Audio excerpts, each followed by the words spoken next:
بسم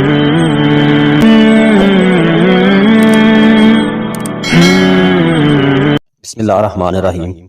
السلام علیکم ناظرین، حضرت ادریس علیہ السلام کے زمانے میں انسان بہت بد عمل ہو گئے تھے۔ فرشتوں نے بارگاہ الہی میں عرض کیا کہ مولا، انسان بہت بدکار ہے اور یہ خلافت کے لائق نہیں، انہیں مذول کر دیا جائے یا کم از کم خلیفہ یہ رہیں اور وزیر ہم، تاکہ ہم ان کے بگڑے کام سنبھال لیں۔ رب تعالیٰ کا ارشاد ہوا کہ انسان کو غصہ اور شہوت دیا گیا ہے، جس سے زیادہ گناہ کرتا ہے۔ اگر یہ چیزیں تم کو ملے تو تم بھی گناہ کرنے لگو۔ فرشتے بولے کہ مولا کریم، ہم تو گناہ کے پاس بھی نہ جائیں، خواہ کتنا ہی غصہ اور شہوت ہو۔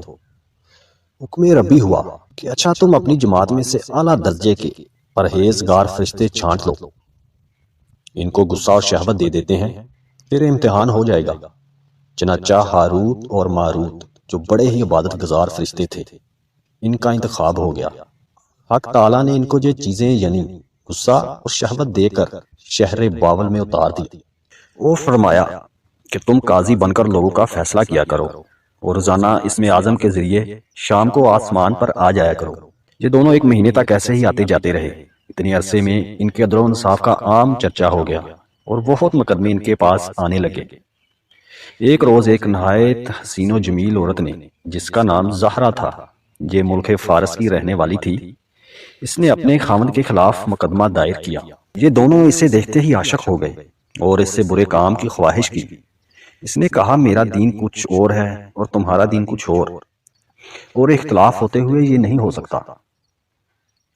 میرا شوہر بہت غیرت مند ہے، اگر اس سے خبر لگ گئی تو وہ مجھے قتل کر دے گا، لہٰذا پہلے تو آپ میرے بت کو سجدہ کرو، پھر میرے شوہر کو قتل کرو، پھر میں تمہاری ہو جاؤں گی۔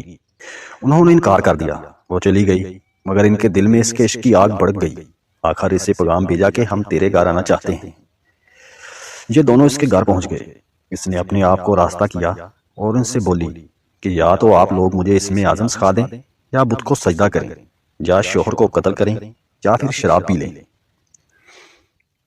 انہوں نے سوچا کہ اسم اعظم اسرار الہی ہے، اس کو ظاہر کرنا بہت ظلم ہے، بت پرستی کرنا شرک ہے اور قتل حقوق العباد کی حق تلافی ہے، تو لاؤ ہم شراب پی لیتے ہیں۔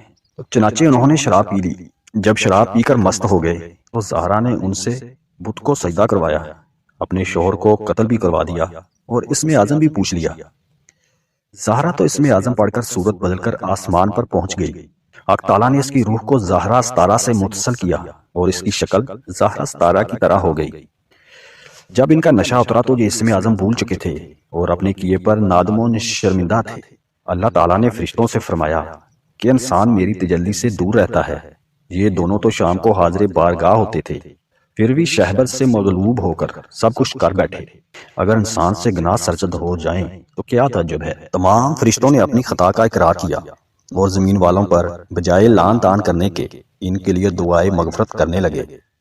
پھر یہ دونوں حضرت ادریس علیہ السلام کی بارگاہ میں حاضر ہوئے اور شفاعت کے طالب ہوئے۔ آپ نے ان کے حق میں دعائے مغفرت کی۔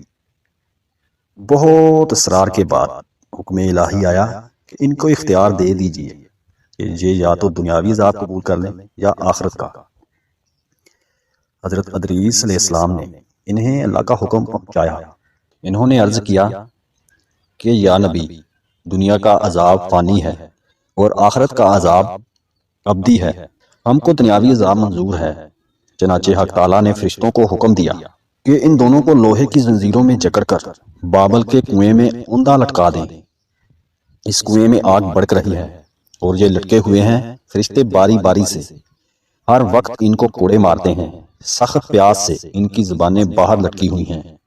یہ عذاب قیامت تک ایسے ہی رہے گا۔